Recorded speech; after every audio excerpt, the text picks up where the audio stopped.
Welcome to our guide on harnessing the power of the latest TikTok update. In this tutorial, we will show you how to speed up TikTok videos by 2 times. The first thing we need to do is check if our TikTok app is updated to our latest version. Go to the App Store and find the TikTok app. If you see update instead, it means your TikTok is not updated to the latest version. Click on update to update it. If you see open, click there to open TikTok.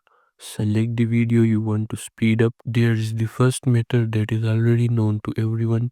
Click on the arrow icon at the bottom right, then find the playback speed. A menu with multiple options will appear, allowing you to speed up the clip 2 times. You can speed it up this way, but now I will show you a much simpler and faster method. Go back to the video.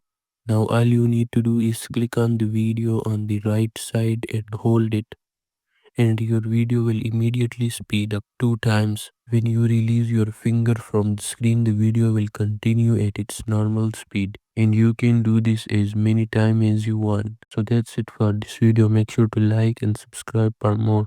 Thanks for watching.